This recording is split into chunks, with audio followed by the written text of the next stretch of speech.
Ready, sir? All right. I'd like to welcome everyone. We'll call to order this Summers County Board of Education regular meeting. We did adjust the time of the meeting, and that was due to the traffic and weather conditions, the road conditions. We did pass that information along to staff and through our notification by sending the agenda, or that we send the agenda out through. And this is similar to the other meeting. It was due to the weather.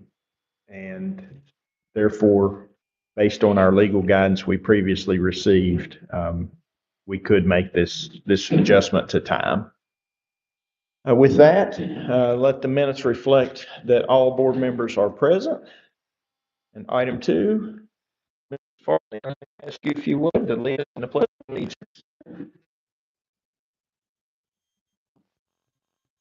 Allegiance to the flag of the United States, and to the republic for which it stands, under God, indivisible, with liberty for all.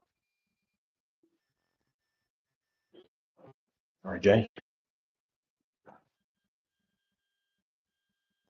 Item 3, approval of agenda with adjustments.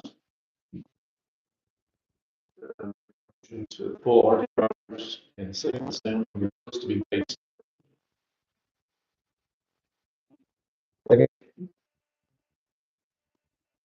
A motion by Mr. Brogan, second by Mr. McBride, pull T. Rogers, Sam, and handle it separately. Is there any discussion? All in favor, please say aye.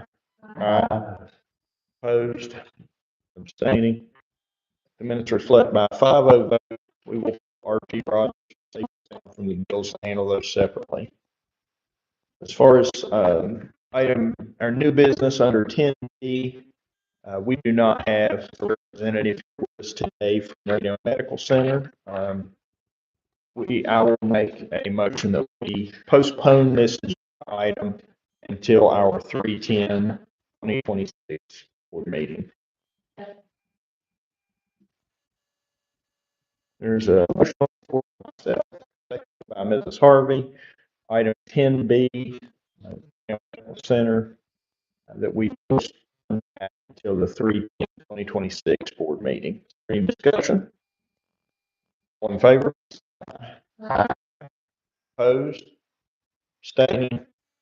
The minutes reflect by 5-0 vote that we postpone Reno Medical until the 3 meeting. Any other adjustments? Agenda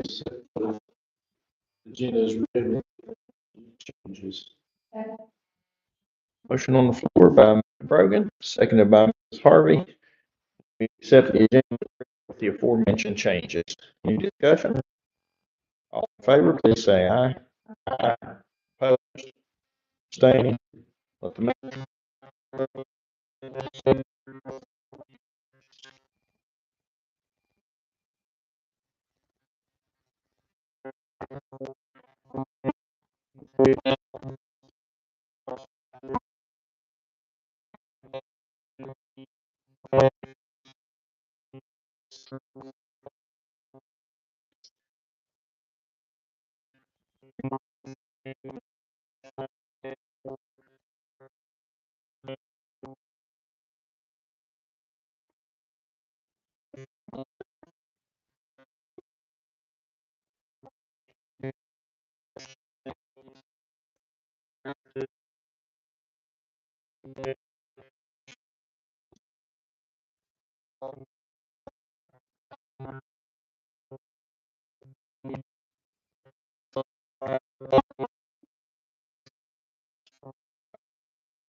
Okay, executive session ended at 4:11 PM.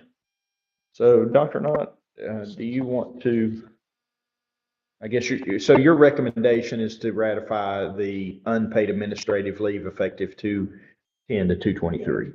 Okay. I'll make a motion that we accept the superintendent's recommendation. Second. Motion on the floor by myself, seconded by Mr. McBride to accept the superintendent's recommendation to ratify the approval regarding unpaid administrative leave effective 2/10 to 2/23. Any discussion? All in favor, please say aye. Aye. Opposed? Abstaining? Let the minutes reflect by a 5-0 vote. Superintendent's recommendation to ratify unpaid administrative leave effective 2/10/26 to 2/23/26 has been approved. Discussion or possible action to ratify approval regarding paid administrative leave effective 2/11/2026 pending investigation results. Make a motion, West Virginia Code 6-9A-4, paragraph 2 for personnel, we've done an executive session. We have a motion by Mrs. Harvey, seconded by Mr. Brogan. According to West Virginia Code 6-9A-4, paragraph 2, personnel, that we go into executive session. Any discussion? All in favor, please say aye. Aye. Opposed? Abstaining? Minutes reflect by a 5-0 vote. We will go into executive session. The time is 4:14.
Okay, executive session ended at 4:18 PM, so we'll call back to order this regular board meeting.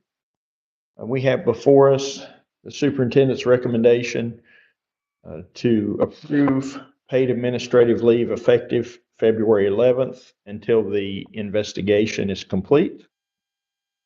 Make a motion to accept the superintendent's recommendation. We have a motion by Mrs. Harvey, seconded by Mr. Brogan to accept the superintendent's recommendation. Any discussion? All in favor, please say aye. Aye.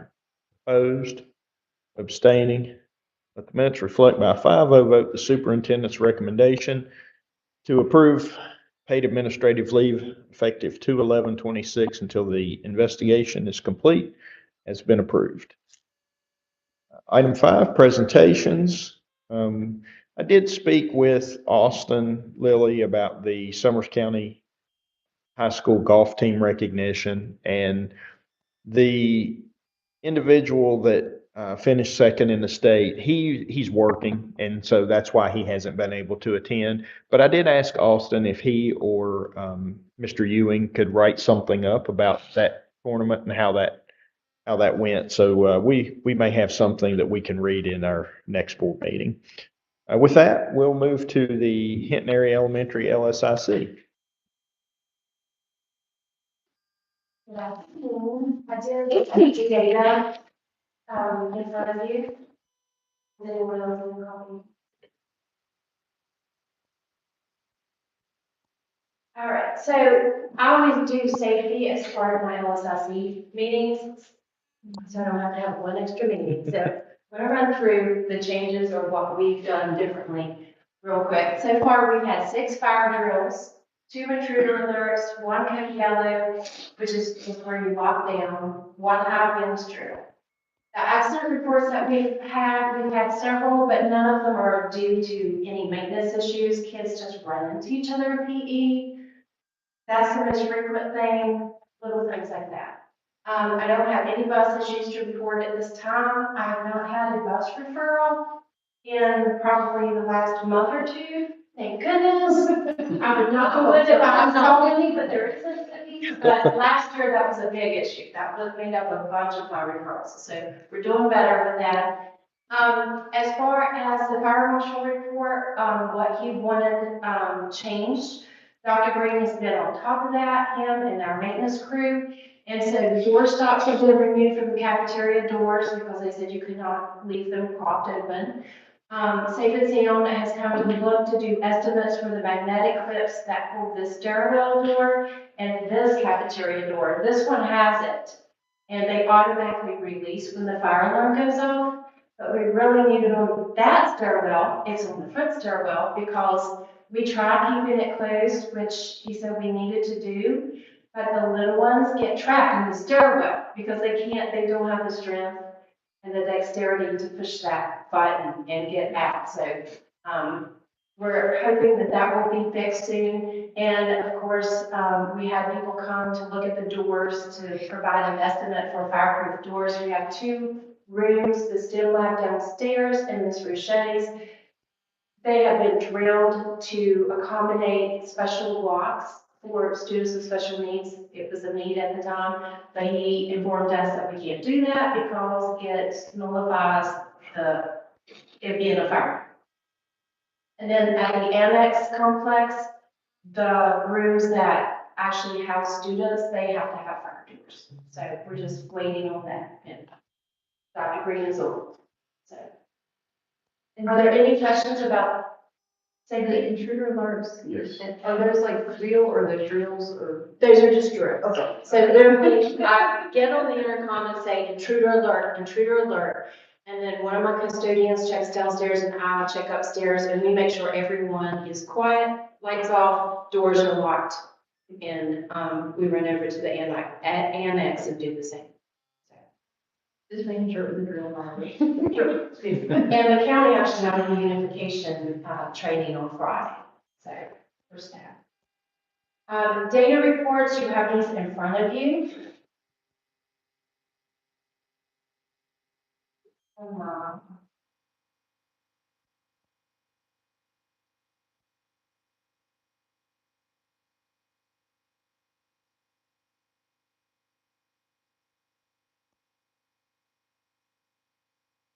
then the first page that you see is the overall benchmark scores comparing first benchmark to second benchmark. And so this is for all grades. This is just a summary, third, fourth, and fifth. So they started the year, we only had 4 proficient at the beginning, back in the fall, and we're at 17% currently with the second benchmark. Those are low, but at the end of last year, the math GSA was 21. So we're close to where we were at the end of the year last year. We're only halfway through. And then the ELA is actually, we're exactly where we were at the end of the year. Only have half a year to go. So we have 14% benchmark 1. We're up to 21% for benchmark 2. So we're growing, and at the end of last year, our overall score was 21. That's dismal, we know, and we're trying to do everything we can to bring those scores up. And this shows we are making progress. Halfway through the year, we're where we were on the GSA. What you have to note is with the Cambium benchmarks and GSA tests, it tests all standards. So even that fall, even though it says just 4 proficient or math, it tests every standard before you even taught it. And that's how you get your basic. Any questions about that? The next pages are just a breakdown by grade level. So what we did is, my specialist created a data wall. So we took, like, for third grade, what were their Ames web scores, because they don't start Cambium until third grade, at the end of last year. And then this is what they scored benchmark 1, and this is where they are benchmark 2. And that is how you read that. So they are showing growth. The ideal is to move as many as you can out of here. And you see there's a decrease, 68% down to 30% in tier 3. So that's what we want. We're going in the right direction. We have made some tweaks. We analyzed our data. Unfortunately, all the weather that we had, that was math. There's the ELA. With all that weather we have, and area was a little later getting all their testing done because we had a mad time with flu. It was awful. And then all the weather hit. So we took all the way until that deadline on February 13th to even finish testing. And then we analyzed our data. And we're tweaking the way we do intervention. They currently are using the modules. And those are a lot of they're from the testing, Cambium testing portal, and they are standards based. So you select the standards and the element that you want to focus on that aligns with what you're teaching at the time, if possible. And then the teachers are actually giving those modules, and then they teach. They are, Ms. Brianna Miller actually created slides that has the actual questions because they're not secure like the test is. And they go over it as a group. And now Melissa Jacobs is doing pre-teach to those modules where we're looking to see the standards the kids are weakest in. And then she pulls those small groups. She does pre-teach to kind of fill in the gaps that they seem to be exhibiting. And then they do the module, then they teach as a group, and then they'll give the second module, they'll give part B to it. There's an A and a B. So it's like a pre-test, post-test, and they are showing growth on that. So we're happy with how that's going. We didn't have that together as well last year as we do this year. It's very streamlined now. So hopefully we'll just keep making more and more growth. So that's the ELA. And then I wanted to include students with disabilities because we are no longer CSI ATS.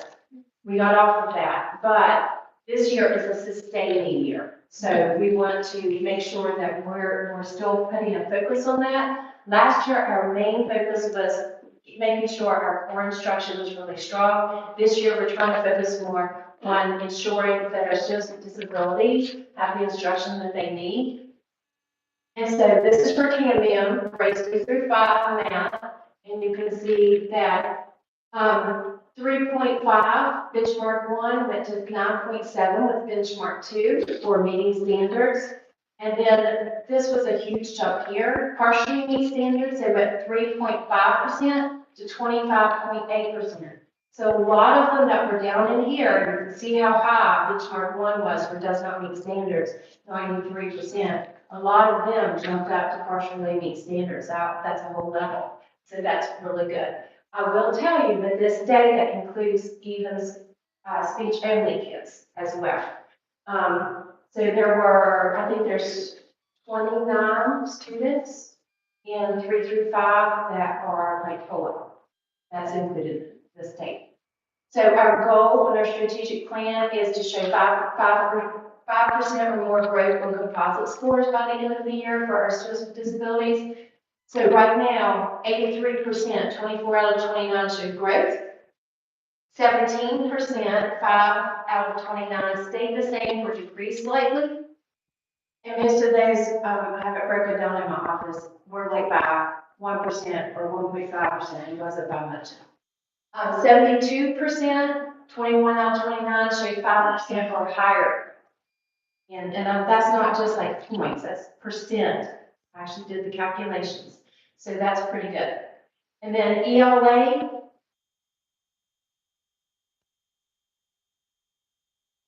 um, 79% does not meet standards. We went to 68% does not meet standards, and they bumped up to partially meet standards. So they are improving. This one went down slightly. I'm not sure, that would be one student. So 80%, 86% showed growth, 25 out of 29.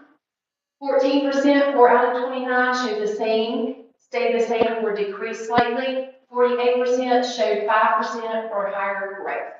And again, our goal is that all of our students show 5% growth by the end of the year. So we are seeing some progress.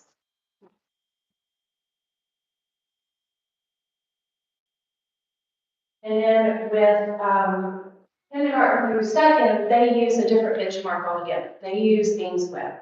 And it doesn't test the same way Cambium does. Cambium tests all the standards for the whole year. Cambium sets parameters, like for fluency, this grade level should have a certain number of words per minute. In kindergarten, they should know a certain number of letters and sounds. For first benchmark, mid-year benchmark, and end-of-year benchmark, so it's measured a little bit differently. So this is an overall benchmark 1 in kindergarten. The exceed standards went from 48% to 55%. Meet standards stayed the same at 24%. Partially meet standards 6%.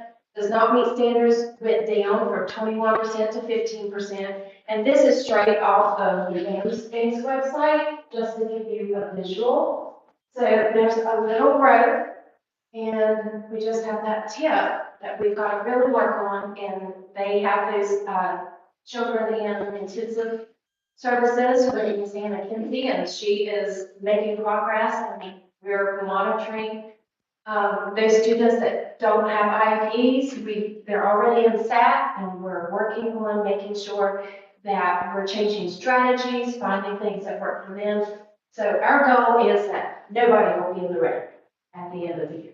So our kindergarten has been much better this year compared to last year. Last year, we had a lot in the red to start with. This year, not so much. First grade math. You can see on your numbers from benchmark 1 to 2, 17% increase in exceed standards. Went from 39% to 47% meet standards. And then this went down, but it's because they went up higher. 22%, benchmark 1 does not meet standards, benchmark 2, 25%. So there's a little bit of shifting, but this is a huge growth right here. So, and you can see the growth on your visual there. And it tells you how many students fell in each tier, and that's the percentage of the whole class. So that one's really amazing. how much grade you should in such a short period of time. Second grade, for math, 15 to 23% exceeds, 37 to 38 meets, 15 to 19% partially meets standards, and exactly what we want to see for does not meet standards, went down from 33 to 19%. So we're moving right along. There's the visual again. So you can see the difference. We want the red to definitely shrink. And for ELA, it's kindergarten.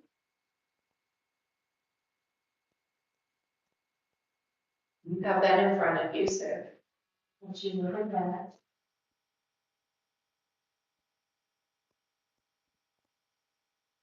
First grade.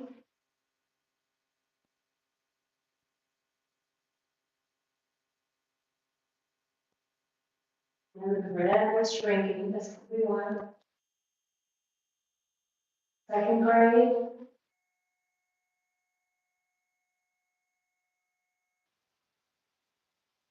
So our overall goal on our strategic plan is, I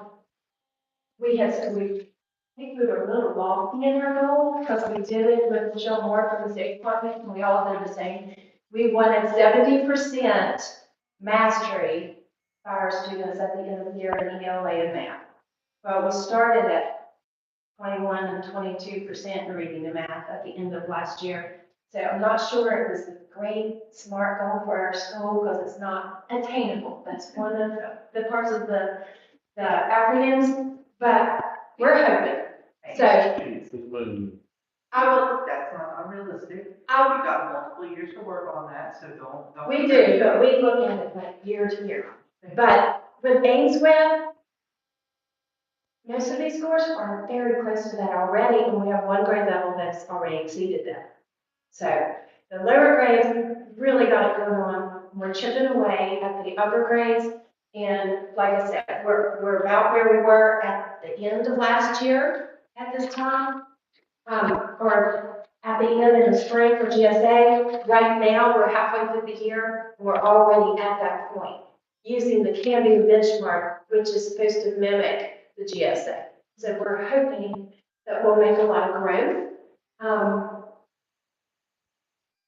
I'm not sure it'll be 70% this year, but I would be thrilled if we made 5 or 10% this year. That's realistic, and I think we can do that. So the disabilities in the lower grades using Ainsworth, you can see that we went 38% to 55% in math, tier 2, 24 to 14, 38 and 31. So most of them moved up to tier 1, which is where we want them to be. And for ELA, 31 to 40% in tier 1.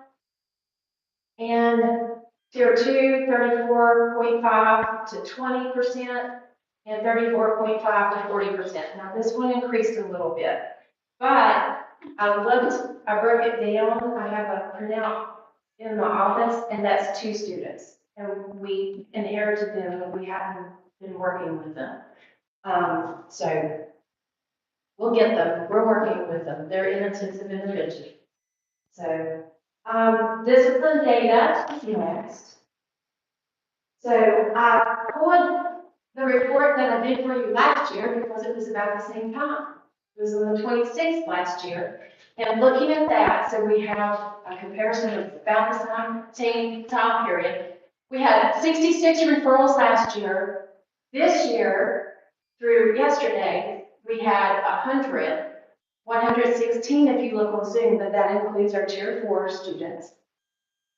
1 out-of-school suspension last year at this time. We've had 2 this year, which equates to 2% of referrals for HAE, 8% if you include tier 4.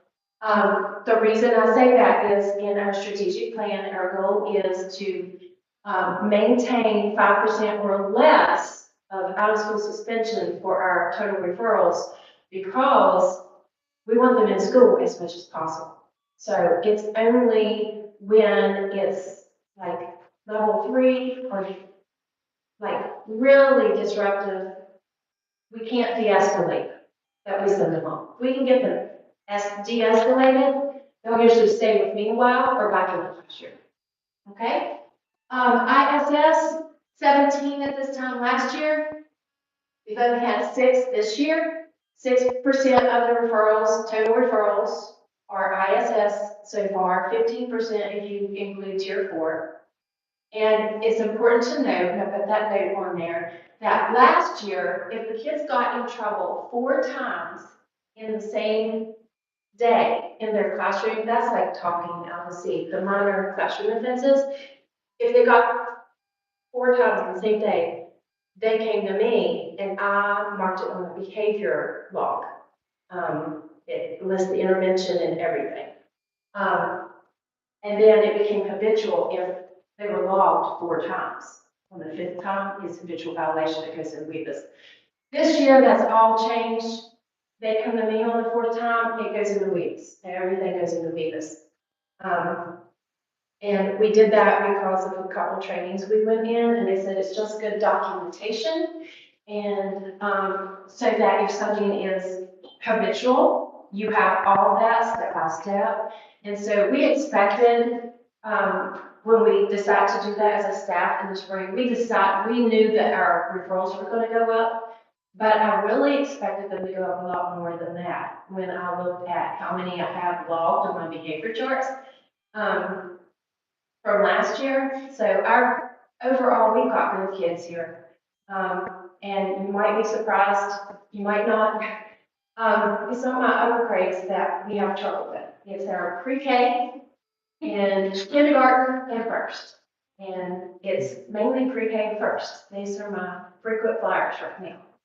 And I don't have all the answers to why that's occurring, but it is. And so we have several of them in the STAT process already. We have strategies in place. We have behavior support plans in place. We have consulted with our behavioral specialist, Marty Mann, and Jessica Pack has been working with us. She's our pre-K coordinator and specialist. And we have seen some progress. A couple is just, they are probably undiagnosed issues there, and the parents are working on them, but there's insurance problems and just different things, and sometimes you can't get in with the doctors, so we're hoping to get the help that they need. Radio Medical Center has been a huge help. We have referred many of our students to them, and I was doing non-stat meetings last Friday, and we referred 3 of them to Ray now. And all I have to do is text Miss Daniels, she's Daniels now, and say, would you please make sure you do this intake ASAP? And she's right on it. So we've been very pleased with that collaboration. Is there any question about the discipline? Attendance data last year, as of 2/28, our year-to-date attendance rate was 91.62. This year, as of yesterday, is 92.88%. So it's going up. Chronic attendance rate last year at the same time was 29.6%. It's gone down to 22.54. So we are making progress. Do I like that it's still almost a quarter of our kids? No. But we've done the home visits. We're getting ready to make the aides part of our attendance team. And I have a form that actually Ms. Brown from Talkit shared with us. And it has a script for them, and they're going to start calling any student that's not there in their class. They're going to call home each day just to check in with them. And hopefully that will make a difference too. Jamie Persinger, our CIS coordinator, she makes calls from her caseload. And I make calls when the teacher asks me to, if it asks them 2 or 3 days in a row, or I see that there's an issue. We've had a lot of parents in for meetings, and Ms. Persinger and I meet with them, and we have a form that we use for that, for documentation that they sign off on, and give the resources. And Mr. Lester has done some home visits with Miss Percival as well. So it's making a difference. We have a little ways to go, and this can keep going down if we keep the kids in school. And hopefully we won't be slammed with more fleas. So, because that does seem to priorities. Your chronic attendance rate, is that what we're talking about? Is that the chronic absenteeism we're talking? Yes, Okay. if they miss 10% or more of the school year, then they're considered to have chronic attendance. Okay.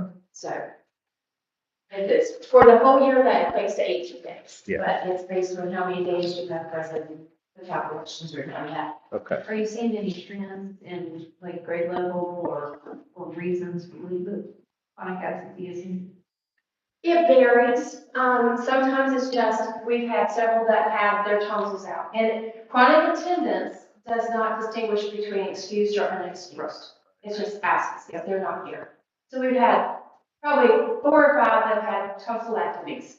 We had several that have had the flu and have been out a week and a half. We have some that are just for 2 or 3 years, they just not come to school. These are our home visit people. Just, we're trying to change the mindset of everyone that it is important to be here. When we went through all the COVID stuff, and then it's like, you know, so many different ways you could get your schooling and different things, it kind of put the wrong message out there. So now we're fighting that battle and trying to get back the way it used to be. Because pre-COVID, all of our schools were in like the mid to high 90%. I mean, 95 and above. I mean, we had pretty good attendance, and that just kind of destroyed that mindset. So it's just at every family function that we have, when we bring them in, when we do the day-to-days and stuff, we talk to them about attendance. Yeah. So, and we encourage them not to sign out. And it's worked several times. It's like, nobody's said I can't. But we still have 1 or 2 parents that will.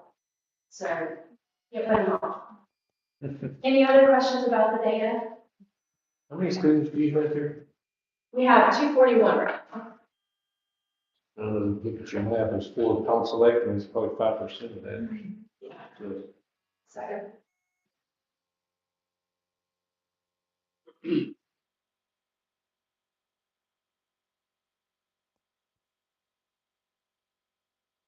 All right, and to summarize, just a couple of celebrations. This is Gabe Willer and Parker Buckland, and they are on the 4th grade Math Field Day team. So we are so glad that they will be representing our county along with students from Jumping Branch and Talkit. And so they work very hard, and we're very proud of them. Just wanted to recognize them. And Summers County has a writing contest every year sponsored by Hinton Area Foundation and Cheryl Cola, who is a local author. And we actually had 4 winners. They swept the short story for that grade level. Tara Culture is first place. This is Tara. And Macy Hicks got 2nd place. Finley got 3rd place. And Ava Jackson got honorable mention. So we are very proud of them. And they actually got a check, it's a cash prize. So, and they do this on their own. We put the information out there for them. They can do it in class or they can do it from home. And we submit it for them to Miss Kula. And she has a panel of judges that reads and makes the selections. And then she visits the schools and presents the awards. So we're very proud. Do you have any questions? That concludes what I have for you. I tried to make it shorter and just the meat of what you needed to know. you went into several subjects that I had questions about. Before you left that subject, you answered my questions, so. Okay. So these were all short stories, correct? Yes. They also have a poetry that you can do poetry, short story, and it seems like there's something else. But these were all short stories.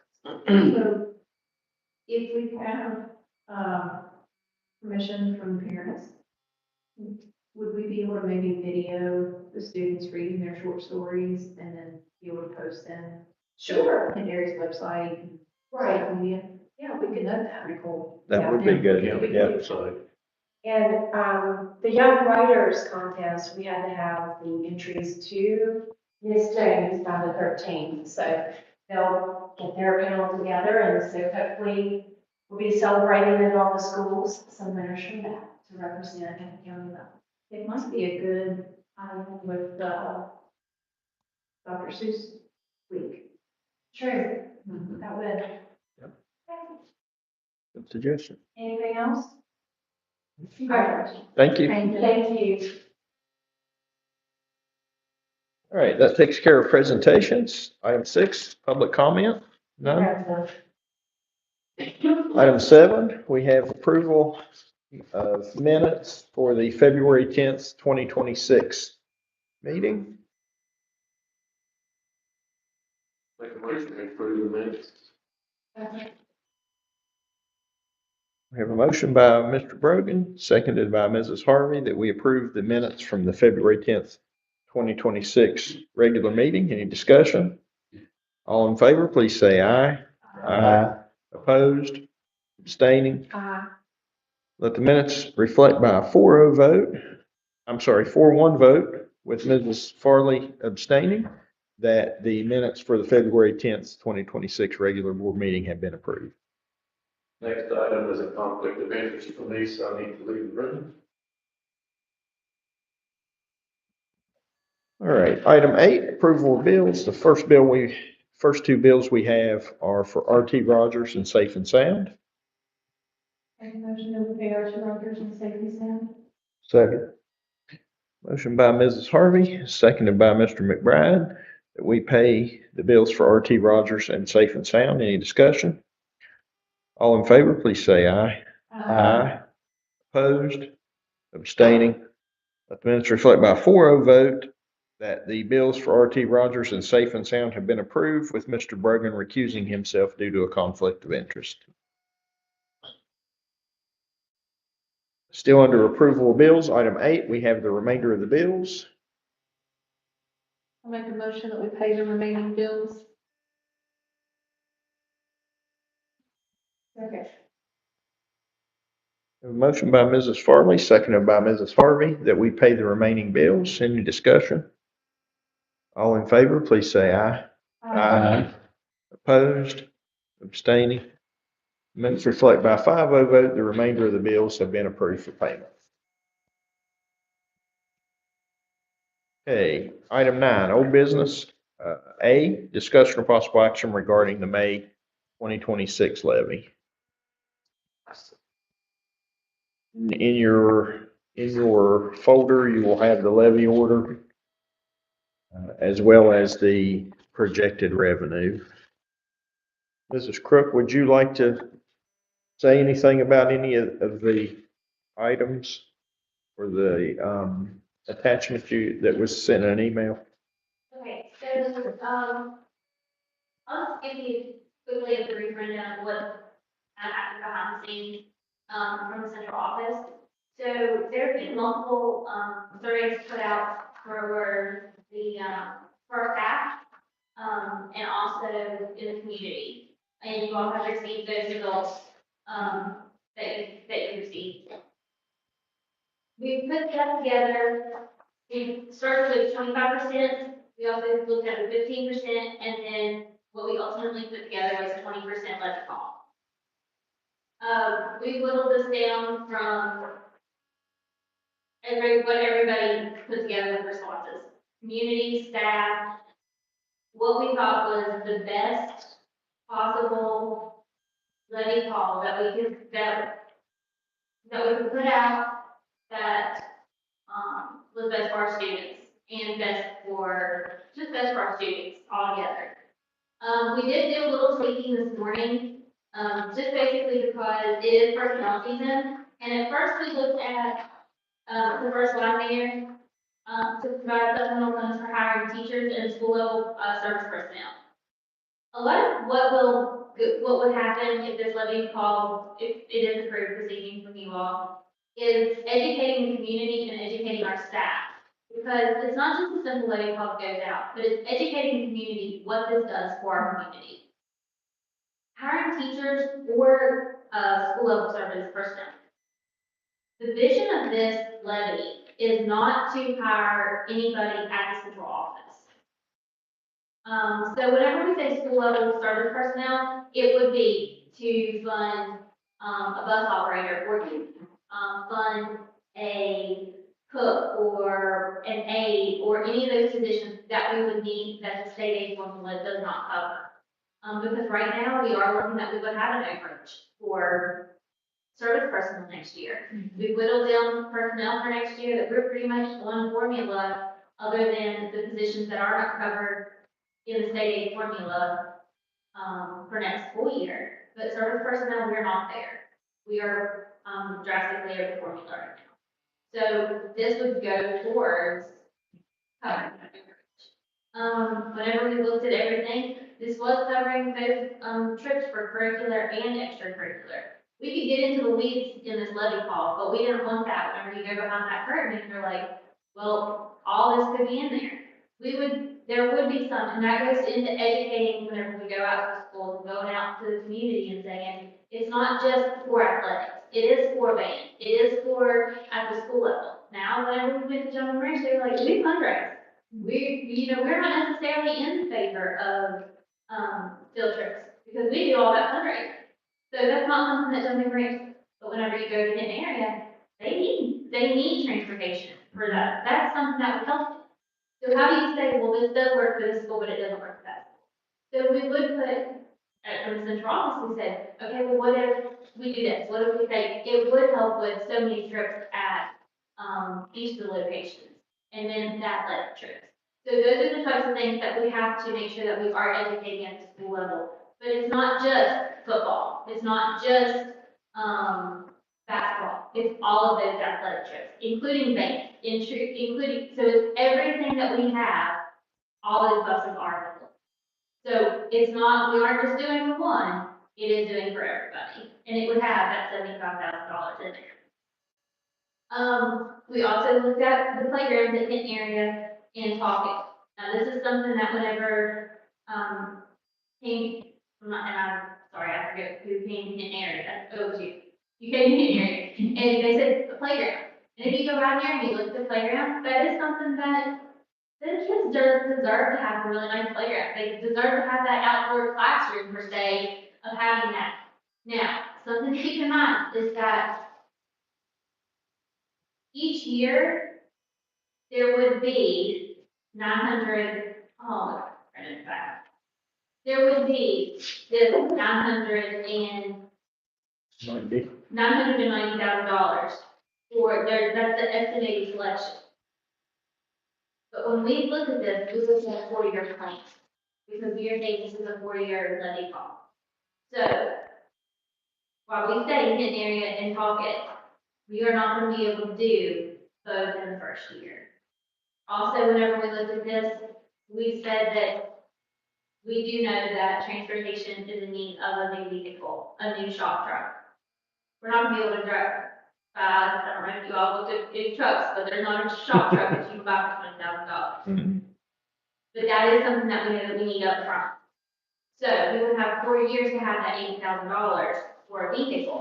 We would have to buy that up front, but we have 4 years to put in that fund of that $80,000.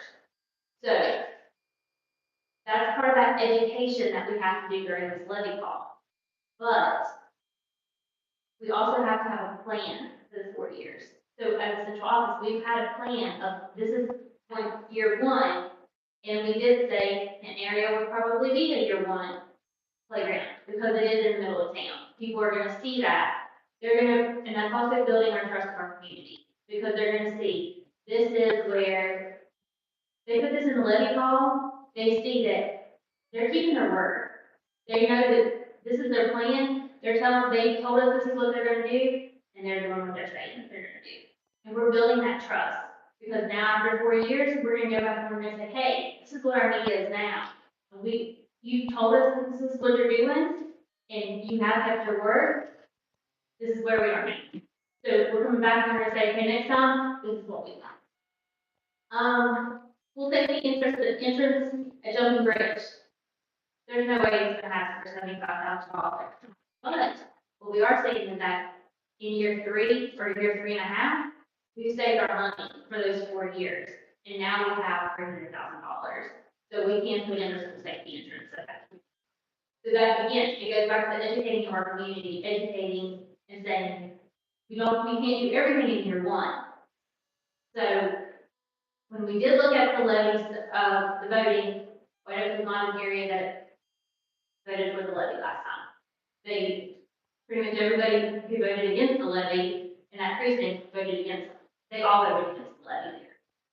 So they, educating them would be, we can say year 1, 2, 3, and in year 4, we have that $300,000, and it goes toward that safe school, entrance there at Hudson Ridge. A resource officer, we did look at having 2 resource officers, but the funds just were not available for there. Facility improvements, we do have a list of those resources or those improvements. And Dr. Green may want to talk more about what we kind of included in some of those. A service vehicle, again, that was something that we talked about with transportation, the security window treatment at various schools. And this is a window tint, for lack of a better description of it, but kind of a window tint so everybody can see out, but the kids can't, or people can't see in. So that would help with security. And then one of the big things at the high school was the lighting, especially down at the, I think it's down at the high school or the football field, just, it's really dark, making sure that that lighting, exterior lighting is updated.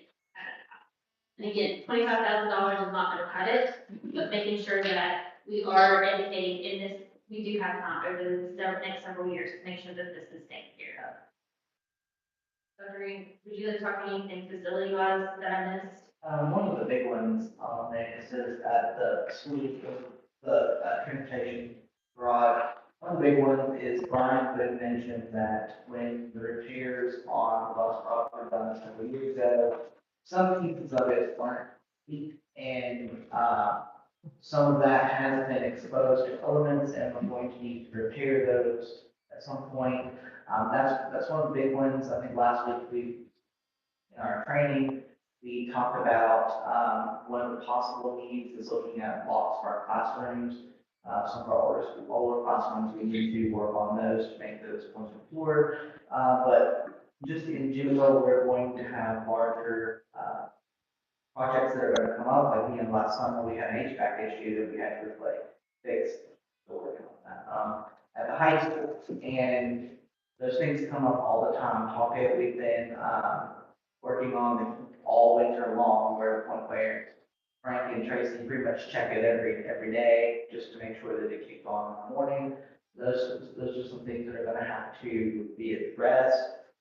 In areas that are a similar problem, it goes off all the time. So those are some of the big projects that we know are going to come up, and then there will obviously be things that we don't know that are going to come up. So that's kind of where that $133,000 a year comes from, is being able to handle medium-sized projects that we know we're going to have to do.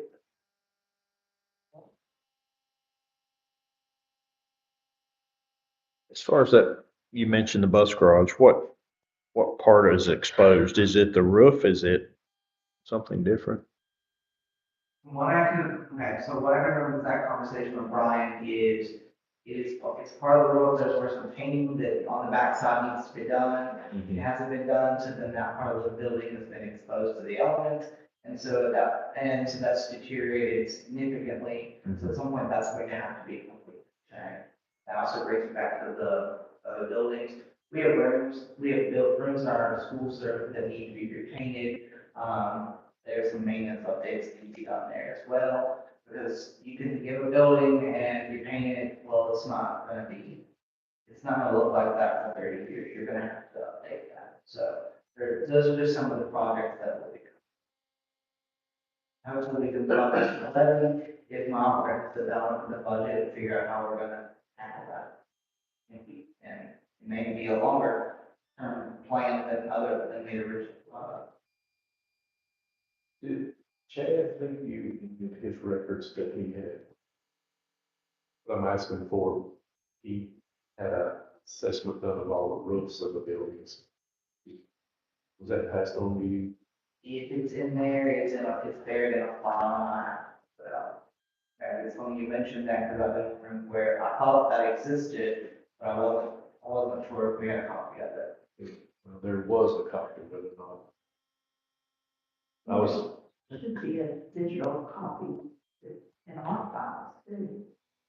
I was thinking that oh, it's already not the greatest shape, it's something else we're going to have to look at. And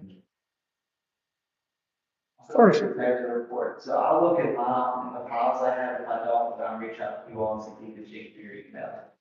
See if there's a digital copy of that. Or painting goes. Sorry, No, go ahead. Denise would put it on the shared drive. Or painting goes and small projects like that, is that something that we could possibly work with our building maintenance or our work program to give them some experience? Yes, but some of that's gonna be summer projects. Okay. So then we're gonna look at the instructor and those types of things. Gotcha. That, for example, 206 was the project that they did for us, and then we used that, right? Mhm. So it is, but also we gotta make sure we're not in our instruction. Right. Okay.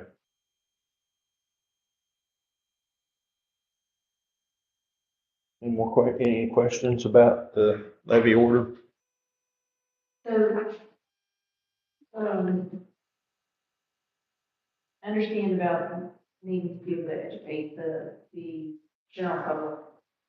Would you imagine a supplementary, like, marketing piece that details out a phase one, phase two, phase three, piece, to speak to these? And then the other piece of it too is like if by some miracle, step 7, money change, or the state aid formula changes, we're good. That could impact, say, part A. So we need to, that's the other part to have to educate the general public on, is like, there's some of it that we have to keep somewhat vague in case of having funds to appear to give a little bit of leeway to still use within that vertical, but not to that specific. And I think that's where we have to make sure that we let the public know, we could get majorly into the weeds in this. Right. And that was part of our conversations too, because, we've spent a lot of time. We sometimes I'm a word nerd, and, to the point of like pulling out a thesaurus and like looking at, and that's just, but, and it's like even like negative connotations of words, Right. because when we're looking at this, how do you interpret some of this? And that's what we were looking at, whenever we sat down to look at this. Because you can get way into the weeds with all of it, with every single, and we could list every single thing in here. But then if we don't do one of these things, then we're all gonna be, well, you lied, you didn't tell everything, and you didn't do exactly. But what if our situation changes? And what if, okay, in year 4, we go and we look at Jumping Branch and we end up, look at the building costs now. What if we go to Jumping Branch and then our, school safety insurance is now $700,000? Well, we really only have $300,000, but we still have to finish the project, so the county's still in line for the difference.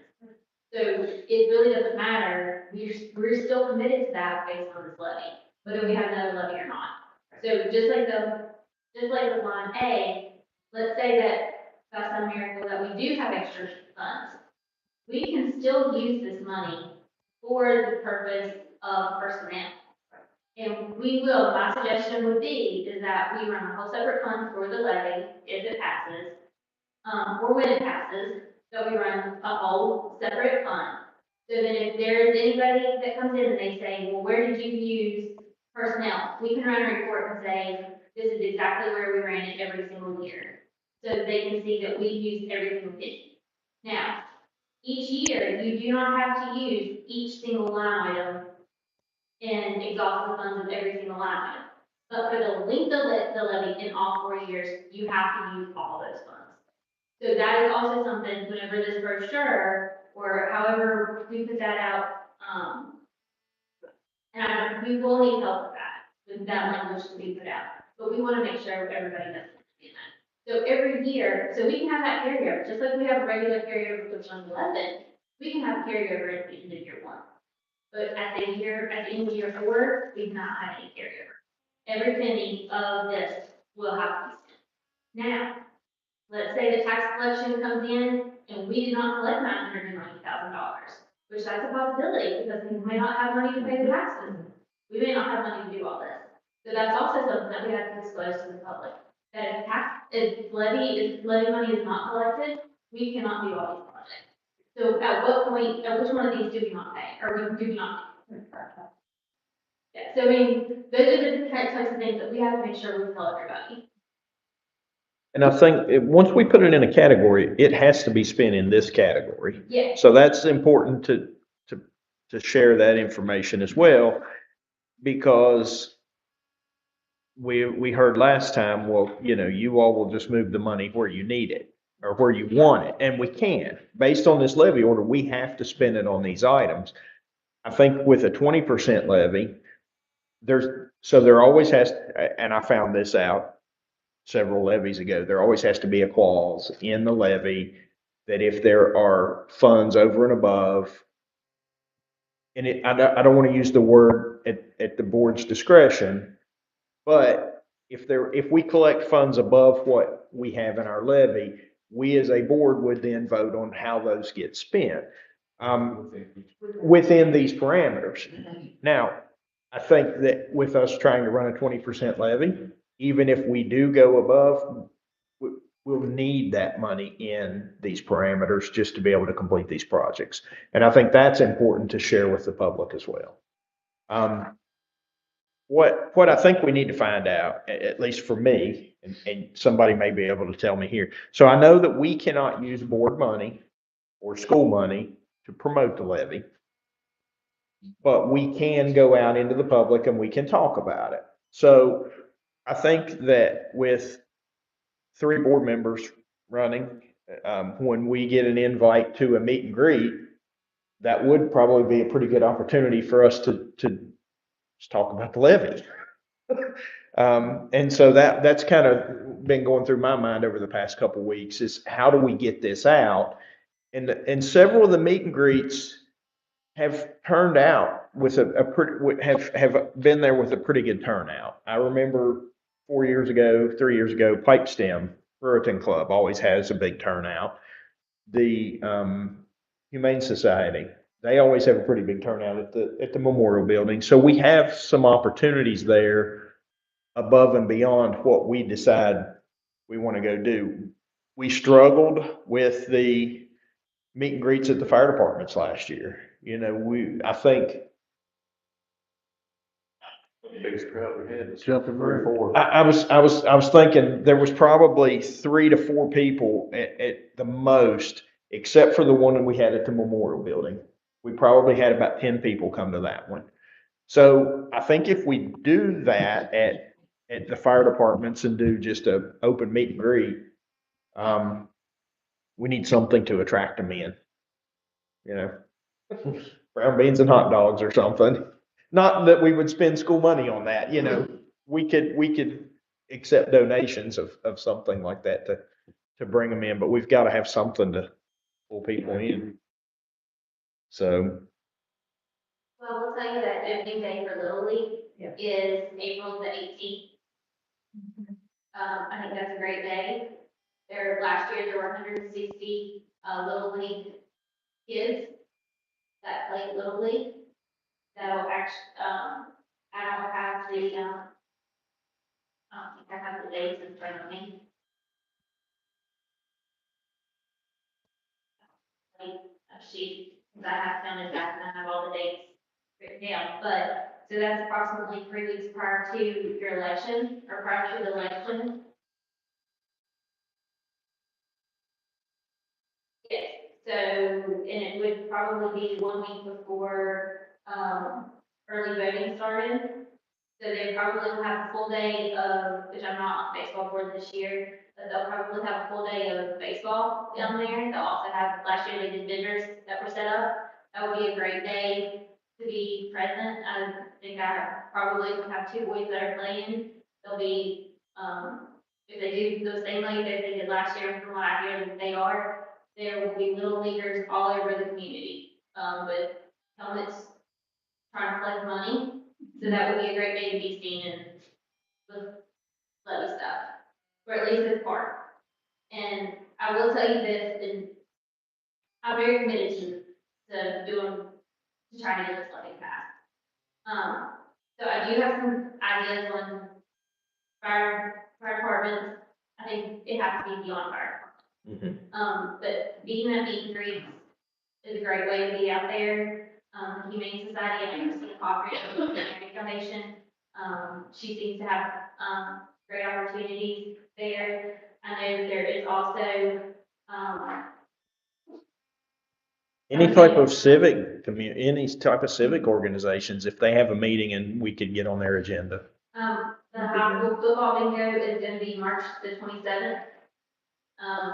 So they're having theirs, and I think pocket bingo is actually the night before, the 26th. And reach bingo is, March the 6th. And Maria's Carnival is next What's week. that?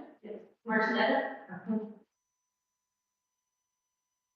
March the 7th. And Joey, they should be having a carnival sometime soon, right? So theirs is in April. Right. Yeah. First weekend in April? May. May, okay.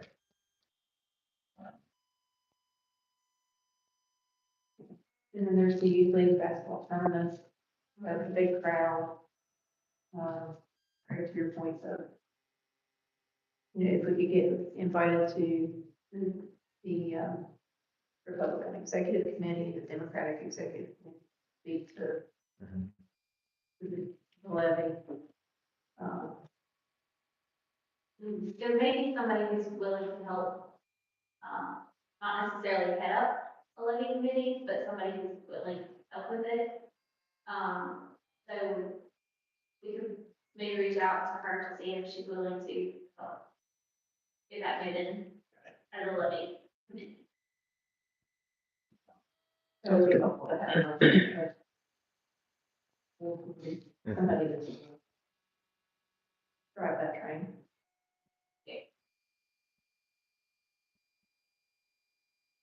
All right, so we have before us the levy order. Make one comment. Sure, go ahead. I totally understand what you said when you said we can't be, it's so specific. So you might get your thing in face when we don't complete 100% of that list. So is it your opinion that what we've got here is that as specific as we can safely can be With wording or not? with all of it? Or I'm so tired of reading on Facebook of not enough transparency with where it's going. So that's where I'm going with this question. If this is as specific as we can be, or can we get any deeper? Well, so we've gone back and forth, because I mean, if it is, it is. I'm just, I think so, and here's the thing. So I'm being very open. We made sure that we listed every location, including transportation, because we did not want anybody to feel left out. And we were very honest in what we put with everything and everybody, because we did not want anybody in our system to feel like they were not a part of this levy call.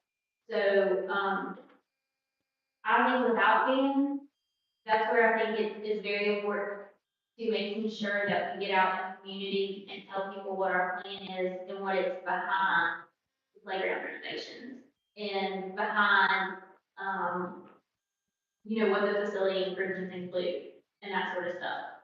Because So to answer your question, yes, I do think we are.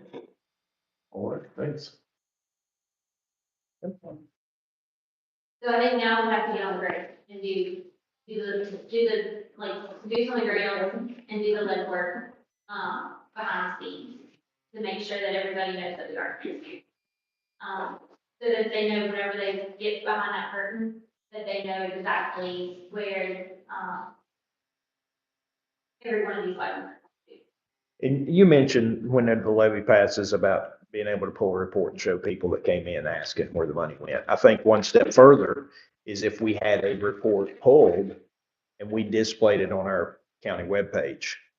And a link or something that they could just click on and anyone who wants to know where that money's at any given time could just go to that You can and, have a monthly report set up yeah. so that they can see and they can see, so we even include the revenue of what our tax collections are and then what our expenses are. And that's something as we're promoting the levy, we can say, you will be able to see transparently where this money's going because we will make sure that a monthly report is provided for the 4 years that it's Absolutely.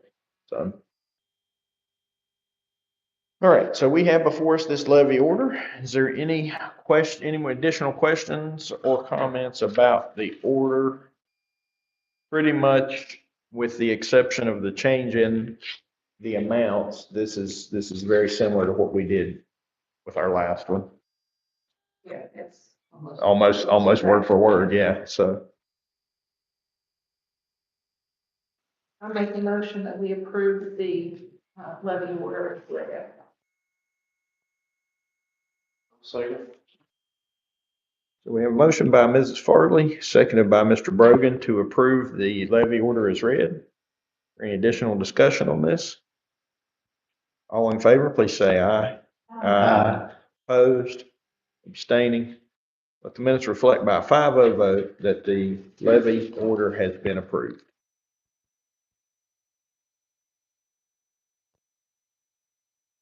All right, we are now at old business. B, discussion or possible action regarding the superintendent's contract. I'll make a motion according to West Virginia Code 6-9A-4, paragraph 2, personnel, that we go into executive session. Second.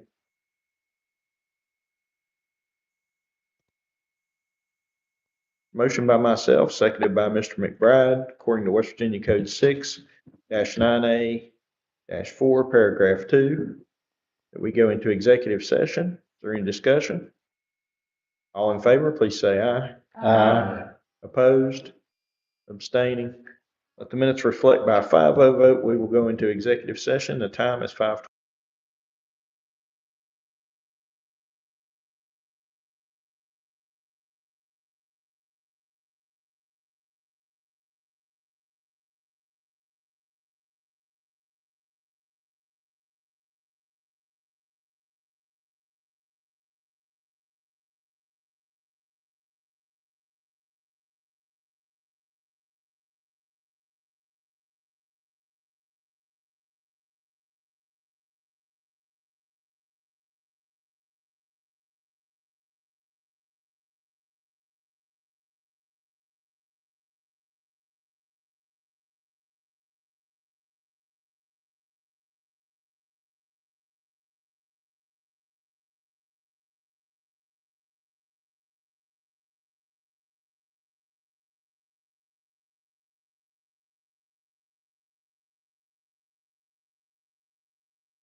All right, we are at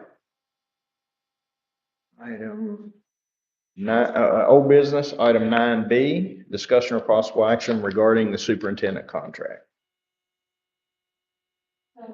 Oh, yep, I'm sorry. Thank you, Megan. Executive session did end at 5:33 PM. So we will call back this regular session, regular board meeting. So now we have before us item 9, old business B, discussion or possible action regarding superintendent contract. Make a motion that we approve the superintendent's contract. We have a motion on the floor by Mrs. Harvey, seconded by Mr. Brogan to approve the superintendent's contract. Any discussion? I will go ahead and state that this contract that we're approving is between the Board of Education and Dr. Lindenau. Any other discussion? All in favor, please say aye. Aye. Opposed? Abstaining? Let the minutes reflect by a 5-0 vote that the superintendent's contract between the Board of Education and Dr. Lindenau has been approved. Item 10, new business, approved purchases over $25,000. We have none. Item B, discussion or possible action to approve the Rainelle Medical Center MOU. We have postponed that until 3/10/2026. And then item C, discussion or possible action to place policies out for public comment. We have several listed here. Not going to read all these because there are quite a few of them. We'll vote on these all at once unless someone wants to pull them out, but this is just to put them out for public comment. Make a motion that we put the proposed list out for public comment. A motion by Mr. Brogan, seconded by Mrs. Harvey to put the policies listed on the agenda out for public comment. Any discussion? All in favor, please say aye. Aye. Opposed? Abstaining? Let the minutes reflect by a 5-0 vote. The policies listed on the agenda have been approved to be placed out for public comment. Discussion or possible action regarding Summers County Board of Education building insurance. We did have a meeting scheduled with Mr. Farley. The weather prevented us from having that meeting. So we do have another meeting scheduled for March the 9th at 9 a.m. Dr. Knott, do you have anything you would like to add to that? No, but then also at the work session, after having this meeting with Mr. Farley, and hopefully we're gonna have it on the agenda for the work session to talk about it. Yep. So and correct me if I'm wrong, but when we meet on the 9th, and Megan, I keep looking over your direction because I know you would ask for this. On the 9th, we're going to meet with Mr. Farley. Ms. Crook will be in the meeting, Dr. Knott and myself. We're just going to kind of review our buildings and what we have currently insured and for how much. And then we will, once we bring that up, we kind of look at all that and decide. I think we'll preliminarily decide which ones we think may need adjusted, and then we'll bring it to you all during the work session, and we can continue to move those needles around where we need to hit the mark. Any other discussion? Okay, and we'll take no action on that other than to notify there will be a meeting on 3/9. To central office, and then we'll bring the results of that meeting to the board, to the work session on 3/10. Item E, discussion or possible action to amend coaching salary supplement schedule. You have a handout with the coaching salary supplements. I did talk to Dr. Knott about this. None of the salaries are changing as far as the amounts.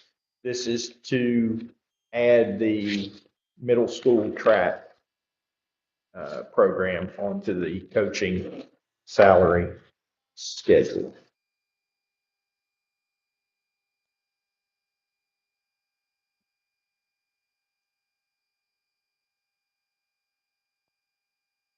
I make a motion that we approve the, coaching salary supplement schedule amendment. Second. We have a motion by Mrs. Farley, seconded by Mr. McBride to approve the amendment to the coaching salary supplement schedule. Any discussion?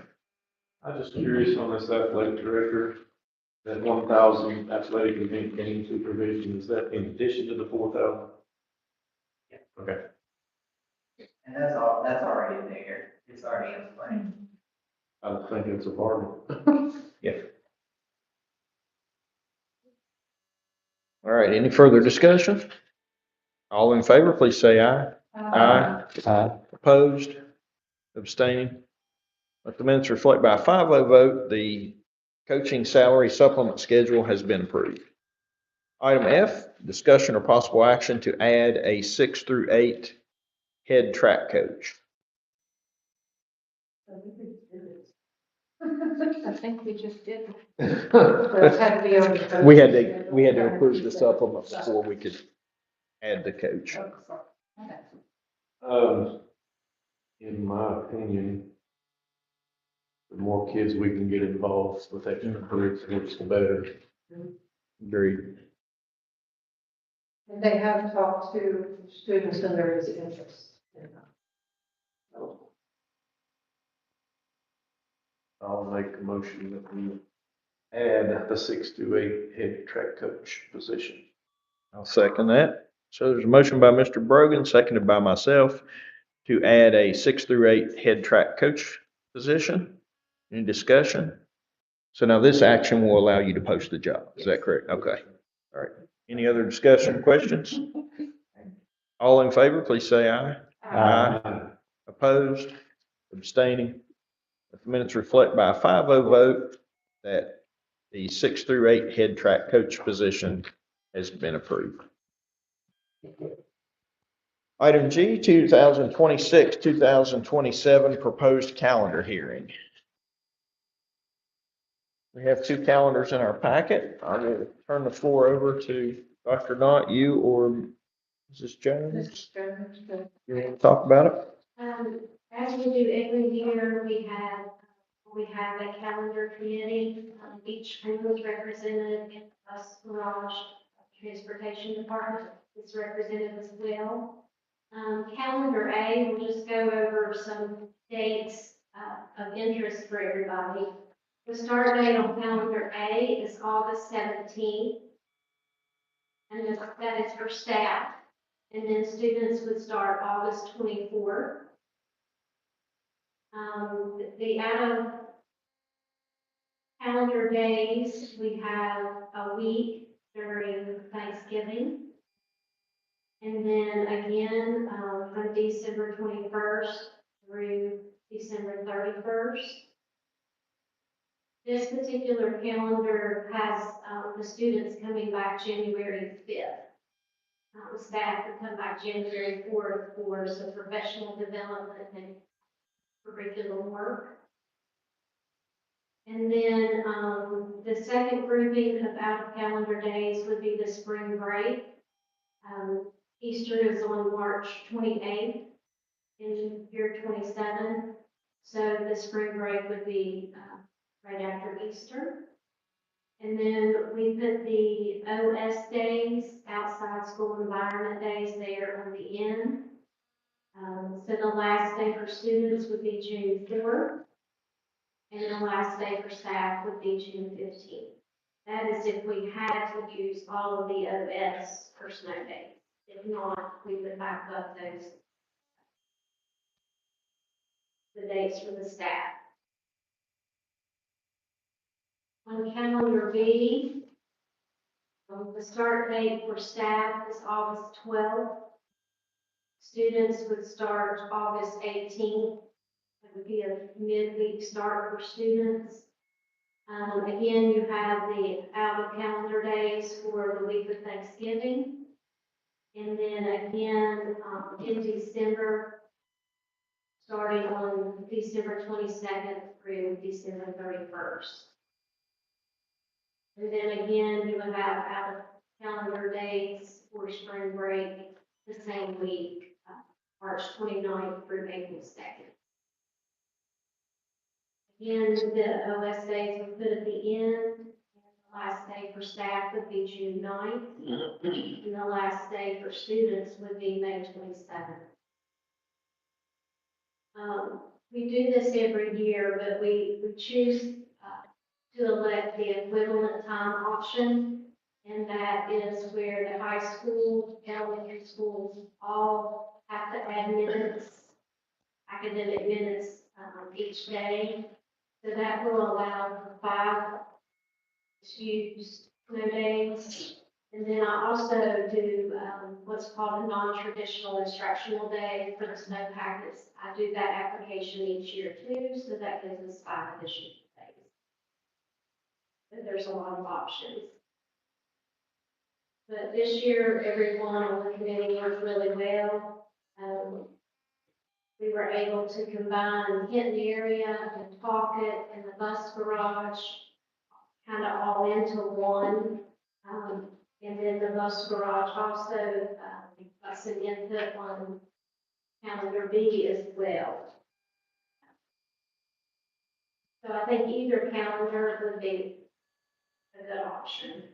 For central office, it doesn't matter, because we are here, year-round employees, but I just want to thank the calendar committee. They worked really well and come together for 2 good calendars. And this is just a hearing, we're not voting on. No, we're required to have 2 calendar hearings, and then after March 10th, we'll put it out for a vote from staff. And we'll have. Okay. Questions, comments? I don't know if this is the appropriate time to ask or not, but last meeting it was mentioned potentially to ask for a waiver for days. Yeah, we forgot to speak to that. The actual waiver actually came out today in the superintendent's report. There's a 2-week period to put in to request the waiver. I thought I might wait until like toward the end of that 2-week period, because if I ask for it now, we haven't used all of our OS days yet. We actually had today used OS day number 5 out of 6, so I thought I'd wait a little while before I requested the waiver. And then there's no guarantee that they grant you the waiver, but, and I've never requested a waiver before, so that'll be all new to me. Thanks. But the waiver did come out just today. Thank you. All right, we'll move on to item 11, personnel. We have before us resignation and retirements. We have a contract termination. We have transfer of service personnel. We have employment, extra duty, extracurricular, volunteer. We have employment substitute service personnel. That's all we have. These names have been on the agenda and have been posted for the required length of time. I have a question, instead of the superintendent's recommendation for personnel. A second. We have a motion by Mrs. Harvey, seconded by Mrs. Farley to accept the superintendent's recommendation for personnel. Any discussion? All in favor, please say aye. Aye. Opposed? Abstained? Let the minutes reflect by a 5-0 vote, the superintendent's recommendation for personnel has been approved. Item 12, superintendent's report. I was going to tell you about the waiver. I'm sorry. I don't have it. Okay. Item 13, point of privilege. Mrs. Harvey.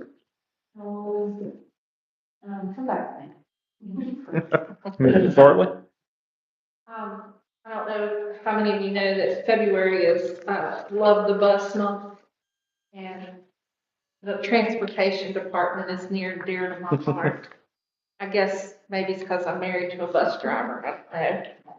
But I would like to give a shout out to the transportation department because those guys are, they're the first ones to see a kid in the morning and the last ones to see them at the end of the day. And I don't know if bus drivers realize how much difference they might make in a child's day by just saying good morning or have a good day. And, I just don't know how they do it, because I think back to the days when I drove my minivan full of kids to like little league football games and away games, and I'd have 6 or 7 kids in my minivan. And I'd want to take a wooden spoon and like do the xylophone behind me like this, because I mean, I don't know how they do it with a whole busload. But I just want to give a shout out to the bus drivers, because they just don't realize, I think, how important their job is. That's it. Thank you. Mr. Brogan? I'd like to just give a shout out to all of our teams that are winding down, all of our winter sports, winding down, spring sports, getting ready to start. So I'd just like to congratulate each one for a hard fall season and wish the best of luck for the seasons that are upcoming with the softball, baseball, track, and other things. And the other thing I'd like to mention is just a shout out to our folks that this winter especially is crazy with the snow, people that are clearing our snow, shoveling our sidewalks, salt, so forth, just very appreciate it. Mr. McBride?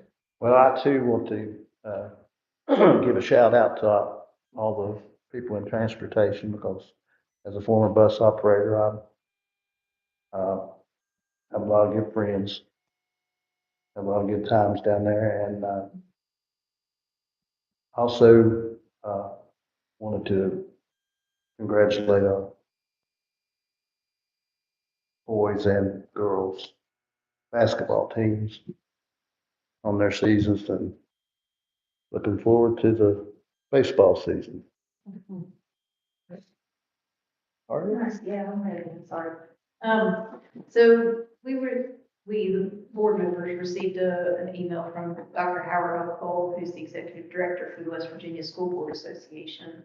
And they are following the legislative session. They do it every year and notify us of bills that are being proposed, during session that would apply to us or be of interest. And so I just wanted to make you all aware, as well, to reach out to our legislators. And if you like what you're hearing, there's a House Education PSSP bill, that is currently being considered, it's on it has not been considered by the House Finance on the separate preference, but it's to modify the school aid funding formula.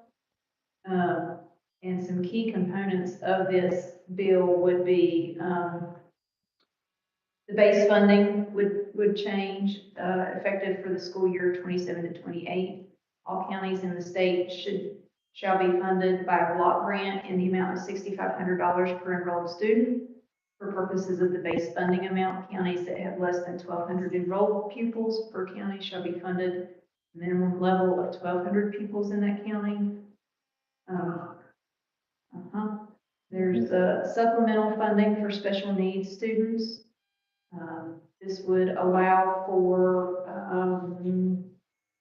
based upon a per pupil allotment of $32.50 per tier 2 and $6,500 per tier 3 special needs student.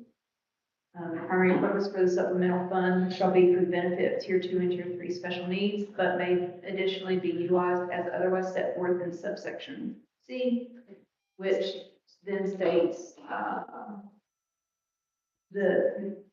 all counties in the state may request funding for special cases through the supplemental school aid fund created in the subsection, not limited to the following, which may include but not limited to transportation, vocational and technical education centers, alternative learning centers, and pilot programs. So this sounds like maybe a good bill for counties And I wanted to let you guys call special attention to it, and I'll let you guys know about it. Thank you. And just to add to what Mrs. Harvey said, the School Board Association does keep us up to date on the bills that are going through Charleston. And they generally will ask feedback from the executive board for the School Board Association on our stance for those particular bills. And there has been some really good feedback on some of those bills. So I do appreciate the School Board Association and their many hours at the state legislature researching those bills for us. I think every one of you all stole something I wanted to talk about, but I will just go ahead and just state that I want to thank Dr. Knott for stepping up and filling in a role for us. I don't want to go into the details here, but in the conversations that I've had with Dr. Knott, and I think each one of us has, she has shown us that she truly wants to put the students and the staff in this county first. And she's even doing that at sometimes maybe at a personal sacrifice for herself. I've known Dr. Knott for many years. When she came to our school at Jumping Branch, I say our school because I went to school there, as did all my kids, and that's still my school. But she was great to work with as a principal of that school, and as a parent of a student that had an IEP, Dr. Knott was a very strong advocate for my son. She was very willing to listen to the concerns and to make sure that we were getting the services that he needed to be successful. And as a parent, I appreciate that. And as a board member, I also appreciate you're putting this county first. So with that, I'm thankful that we have 3 more years to work together, at least 3 years. And you for 2 more years, you're stuck with the 5 you have here. So that, I don't know if that's good or bad, but I do appreciate She's not you. commenting, so. With that, we'll move to item 14, discussion of the next agenda. We have a work session scheduled for March the 10th. And then we have our regular board meeting scheduled that same day at 6 p.m. As far as the work session, were we still kind of thinking about a noon start time? Yeah. Okay, I know we talked about it, and I was thinking we had discussed noon. I wanted to make sure that gave us time to do everything we needed to do. Any agenda items that we want to have for the work session or the regular meeting on March the 10th? Would you be able to get a building capacity report by then? It won't change, it won't change from the one that I think I gave one earlier in the year. We won't collect that until the end of the year. That can be, I can be. Yeah, just bring that back to me. I think goes along with something we were going to talk about. And also, Mr. Angel had asked about homeschool guidelines and just an update, so Mr. Lester is going to prepare. Good, thank you. In Tennessee, a few of the counties I had researched a little bit. They involve a student in their board meetings. Usually it's a senior that's involved in civics or government. And the student actually sits in with the board members during the meetings in a non-voting role. And I wondered if that would be something that we might maybe talk about. We could in the work session. But the student is a voice for the other students and has an actual agenda item where if students have concerns, we bring them to that senior student and that student is able to talk during his agenda item, his or her. And I don't know if that's something that we might think about. You know, I don't know if we would have students, and that might be something Mr. Bowling could talk to us about. But anyway, I thought that was interesting, Mhm. that some of the counties in Tennessee, it's been, they've had a lot of success with that. And we could, I think the way we would, West Virginia code, of course, we have to make sure we're following West Virginia code. But I think Right. what we could very easily do is if there was a student who wanted to be a spokesperson Mhm. or a liaison for, between the students and the board, we could have an agenda item on the agenda where they could present Right. at that time. Right. And again, it's a non-voting role. It's just somebody that, is able to speak. Right. Right. We can add that to our work session. Yeah, I thought that's interesting. It might be worth something to talk about.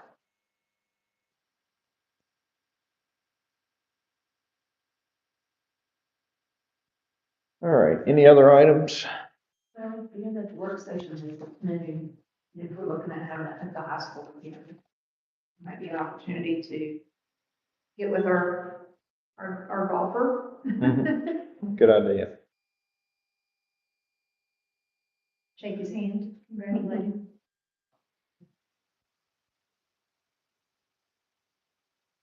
All right. And as always, if there's any other agenda items for the work session or the regular session, reach out to Dr. Knott and myself, and we'll add those when we're putting the agenda together. If you think of anything for the work session you want to add, just let us know. We want to make this as productive as we can, and as a board, be supportive and help out our central office as much as we can. So. All right, Mr. McBride, item 15. Okay, I make a motion, we adjourn, and the time is 6:02. I'll say. We have a motion by Mr. McBride, seconded by Mr. Brogan, that we adjourn the meeting. The time is 6:02 PM. Is there any discussion? All in favor, please say aye. Aye. Opposed, abstaining. Let the minutes reflect by a 5-0 vote. This meeting is now adjourned.